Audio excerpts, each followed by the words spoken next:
J'ai commencé il y a quelques semaines à regarder la série The Office et je suis absolument fan. Voilà, je suis tombé amoureux de la série et je pense que c'est devenu ma série préférée. Voilà, tout simplement. Alors c'est peut-être une réaction un peu à chaud, mais là pour l'instant j'ai envie de vous dire ce que j'ai dans mon petit kokoro. The Office, c'est ma série préférée. De quoi ça parle? C'est une série qui parle de la vie d'employés de bureau dans la compagnie Dunder Mifflin à Scranton en Pennsylvanie, et c'est tourné comme un documentaire. Et c'est ça qui fait tout l'humour de la série. Alors la série elle tourne autour d'un personnage central, Michael Scott, qui est le manager régional de la branche de Scranton. Et comment dire, ce personnage, il est absolument détestable. Il est lâche, il est égoïste, il est pas éthique, il est pas drôle non plus. Mais pourtant, il est quand même attachant autant pour le spectateur que pour les personnages qui l'entourent. Donc il est attachant à l'intérieur de la série et à l'extérieur. Et c'est ça qui fait une des grosses forces de la série. Et la série, elle est aussi très plaisante parce que elle est dérangeante de réalisme. Voilà, tous les personnages sont très bien écrits, en particulier Michael Scott. Et elle est tellement réaliste que je me suis demandé si des boss, des chefs, des managers comme Michael Scott, ça existait dans la vraie vie. Et je suis tombé sur ce subreddit. Est-ce que les boss comme Michael Scott existent? Et s'ils existent, quelle est l'histoire la plus folle que vous avez à raconter à ce sujet? En fait, c'est des gens qui vont sur Reddit et qui témoignent de leurs expériences avec des chefs, voilà, des supérieurs hiérarchiques qui partagent des traits de caractère avec Michael Scott. Alors, j'en ai lu aucun pour vraiment garder la surprise jusqu'au bout, et je vais vous demander de rester jusqu'à la fin de la vidéo, technique de youtubeur, pour vous raconter une des anecdotes qui m'arrivait à moi avec un de mes chefs. Voilà, ça vaut le détour. Je dis pas ça pour que vous restiez, mais restez quand même. Alors, première histoire. Premier boss en Amérique, il avait 21 ans, il était américano-asiatique. J'ai jamais vu la série The Office, mais j'avais déjà noté le côté absurde. Ok, donc il se faisait offrir des chips et il se les foutait dans le bec en même temps qu'il donnait des ordres. Super marrant. Et il en proposait même. Donc je suppose qu'il en proposait de sa bouche. C'est d'applaudir, c'est génial, c'est du génie là. On a un niveau divin. Il a viré un de mes collègues parce qu'il avait crié des insultes racistes. Donc il l'a viré en le poussant par la porte. Ok, pourquoi pas. Il appelait toujours une de mes collègues bébé lion, lionceau, parce qu'elle était petite et qu'elle avait les cheveux en pétard. Il faisait toujours un petit rugissement à chaque fois qu'elle passait, ou à chaque fois que quelqu'un parlait d'elle. Il se baladait dans le bureau avec une perruque sur la tête pour m'imiter. Il ramenait sa fille au bureau et il lui faisait... vous savez là, les jeux quand on met l'enfant sur les genoux et tout ça, je sais pas comment on traduit ça. Et il me demandait de prendre ça en vidéo. Waouh. Ok, on est sur un niveau... on part bien en fait là pour la première histoire. Alors il appelait les personnes de couleur de peau noire. Il leur parlait en fait comme des noirs parlent aux États-Unis. Il disait donc des expressions comme What's up shorty, What's poppin'. Voilà, des trucs... je sais pas, c'est intraduisible en français. Et il était même plutôt bon à ça, à cette imitation. Alors c'est marrant qu'il ait viré quelqu'un qui avait prononcé des insultes racistes et que lui-même se moque de personnes de couleur comme ça. Il me demandait de lui apprendre des phrases aléatoires en arabe et il s'amusait à les crier un peu de manière intempestive pendant la journée. Et il avait toujours l'accent correct. Il gardait toujours la porte de son bureau ouverte et il buvait des shots. Oh, c'est chaud. Il a mis en place une ferme de poulets à l'arrière du bâtiment et il offrait des poulets entiers au staff, aux autres employés. Il m'a même demandé à moi une fois, il y a un collègue, d'aller abattre un poulet. Ah ouais, là, je sais même pas si j'ai besoin de lire la suite en fait. Là, c'est incroyable. J'ai essayé, j'ai pas réussi. Mais ça a fait quand même gicler du sang sur nous trois. Donc l'employé, le collègue, le chef et lui-même. Il a reçu... une visite de la mairie qui lui ont indiqué qu'il n'avait pas le droit d'élever des poulets à l'arrière du bâtiment. Il les a accueillis avec un panier plein d'œufs frais.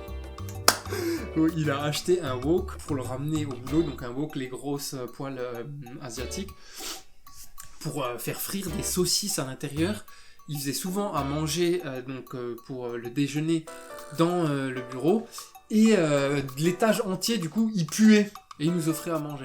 Il s'endormait souvent au bureau. Le ronflement était tellement fort que tu pouvais l'entendre jusqu'à l'accueil. Et un jour, il y a un client qui a demandé qu'est-ce que c'était le bruit, et donc j'ai dû dire que c'était le plombier. Et après ça, il se réveillait comme si de rien n'était, et il allait se prendre immédiatement un Coca Cherry. Pendant une soirée que j'avais organisée, il a trop mangé et il est tombé dans les pommes.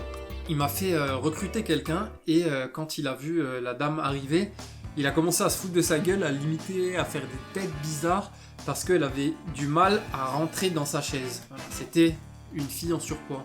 On est en 2021, monsieur. Bon, je pense pas que l'histoire là était en 2021, soit passé en 2021, mais quand même. Et ensuite, il s'est amusé à retirer les chaises du bureau, et cette nouvelle employée, elle a pu donner de nouvelles après une semaine de travail. Je peux comprendre quand même. Ah, ça commence à être long. Ok, c'est bientôt fini. Il a fait une relation, comment dire, love-hate, d'amour conflictuel, on va dire, avec une marmotte pendant ses aventures fermières. Il n'a jamais réussi à la choper. Un jour, il a balancé un criquet sur moi, de l'autre bout de l'étage, et en fait, ils ont fait comme si de rien n'était également. Et donc moi, j'étais convaincu que le criquet, il s'était envolé et il avait atterri sur moi. Et en fait, j'ai checké les caméras de surveillance et c'est là que j'ai vu que c'est lui qui s'amusait à le balancer. Je suis encore traumatisé. Il a une pièce pleine d'objets de collection archi bizarres. Quelques plumes de ses poulets qu'il avait datés et nommés. Une patte de lapin que quelqu'un lui avait offert.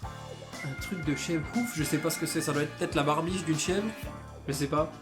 Et un panneau encadré qu'il a récupéré d'un SDF. Ouais, il y a...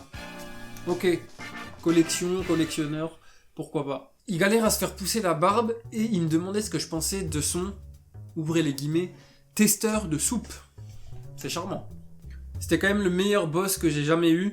Il était un peu, comment dire, insensible racialement, mais en même temps il était fasciné par les autres cultures. Il nous ramenait des différents plats de différents pays chaque semaine pour qu'on puisse tous y goûter, et il donnait des primes annuelles parce qu'il savait que le boulot payait pas des masses. Et il a même continué à payer mon ancienne collègue quand elle a dû rester à la maison s'occuper de son mari qui avait le Covid. Donc voilà, quand même une personne au grand cœur. Et donc là on parle de Covid, donc c'est quand même récent, c'est ça qui est fou. On va passer à autre chose parce que là c'est long. Ok, on va lire d'autres commentaires.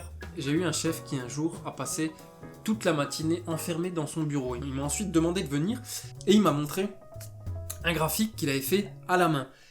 Il m'a ensuite expliqué que c'était le graphique de son histoire, de son historique sexuel. Il m'a donc raconté toutes les expériences sexuelles qu'il a eues dans sa vie. Tu vois ? Ici, ce trou, c'est quand j'étais à l'armée. À ce moment-là, je suis allé chez une prostituée. Ici, là, ce que tu peux voir, c'est quand j'étais au Vietnam pendant la guerre et où les prostituées coûtaient seulement 2 €. Je suis rentré à la maison et c'est là que tu peux voir que les chiffres ont chuté. J'étais sur le cul, forcément. On peut définitivement appeler mon boss Michael Scott. En fait, quand j'ai commencé, j'avais le même rôle que Pam, qui est la réceptionniste dans la série. Une de mes anecdotes préférées, c'est quand on était en train de se préparer pour une conférence. Alors, pour le contexte, il maîtrise pas bien la langue anglaise et il s'enfonce très souvent dans des explications assez farfelues. Pendant un appel de groupe, il a mentionné une balle de hamster dorée pour donner des cadeaux, pour trouver des gagnants et donner des cadeaux. Il était absolument fasciné par cette idée et c'était assez gênant de voir à quel point les gens étaient confus et gênés. Voilà, ils se muaient dans le silence, je sais pas si on dit ça comme ça. Mais voilà, en tout cas, c'était super gênant. Et moi, comme j'avais développé la compétence de décrypter tout ce qu'il voulait dire, j'ai compris qu'en fait, il voulait dire une loterie. Lui, il pensait à une balle de hamster. En fait, c'était une loterie. Donc, je lui ai envoyé une image et c'est là qu'il s'est rendu compte de son erreur. Et à chaque fois que je me rappelle ce jour, ça me remémore le triste souvenir que j'arrive à lire dans ses pensées et que j'ai peut-être des problèmes psychologiques. J'avais un boss qui était clairement similaire à Michael Scott. Il faisait les cris de Chewbacca parce qu'un de mes collègues portait un nom qui ressemblait plus ou moins à Chewbacca. Alors, Ça c'était d'après le chef. En fait non, ça ressemblait pas du tout. C'est juste si on déformait un peu le nom, ça donnait Chewbacca. Du coup il s'amusait à faire le cri de Chewbacca. Ok, il utilisait la reconnaissance vocale pour envoyer des SMS, vous savez, quand vous parlez et que ça écrit tout seul. Sauf qu'il le faisait super fort et c'était des messages super personnels. Du coup, c'était vachement gênant, logique. Il disait toujours les 7 mêmes références bizarres à des vieux films ou des références à des chansons de rap. Genre 100 fois par jour, il s'arrêtait jamais. Et il insistait pour qu'on dise bonjour à nos collègues internationaux très fort dans leur propre langue, alors qu'ils parlaient tous anglais. Et en plus de ça, il se foutait ensuite de la gueule de ceux qui avaient un très fort accent français. Alors celle-là j'aime bien. J'avais un boss qui était très chiant, genre il s'amusait à ouvrir une armoire au hasard et genre il regardait tout ce qu'il y avait dedans et c'est là qu'il s'écriait: mais regardez là, c'est quoi tout ce merdier qu'il y a dans cette armoire? Qui c'est qui a acheté tout ça? Donc nous on lui répondait: bah c'est toi qui as acheté ça. Ok, et ben maintenant il faut qu'on balance tout ça. Ok, bon voilà. Petit trait de caractère très Michael Scottesque en effet. Allez, une petite dernière pour la route. Et après je vais pouvoir vous raconter mon anecdote, ça va faire assez longtemps là déjà. Une fois je travaillais pour une entreprise familiale, pas ma famille, hein, où le boss avait souvent des conflits avec son mari, donc la boss avait souvent des conflits avec son mari, avec sa mère, avec sa sœur qui était addicte ou qui avait un penchant pour le vol, voilà, qui était kleptomane si on veut. Et donc j'ai un million d'histoires à vous raconter. Une fois pour un anniversaire, elle a décidé que ce serait marrant d'acheter une poupée gonflable d'homme.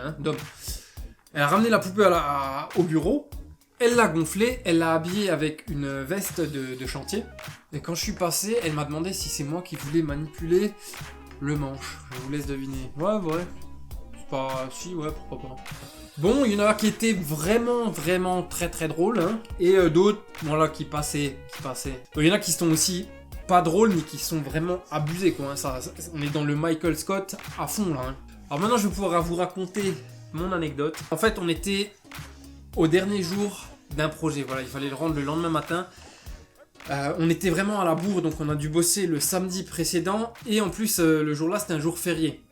Donc voilà, on a bossé 2 jours bonus pour vraiment rendre le projet à temps, sinon on était foutus. On a commencé ce jour-là, un jour férié, hein, donc vous avez déjà le seum de bosser un jour férié. On a commencé à bosser à 9h, ça c'est normal, et on y était encore à minuit. Donc voilà, c'était genre 15 heures de boulot avec une petite pause, c'était une horreur. On n'en pouvait plus, le cerveau il était foutu.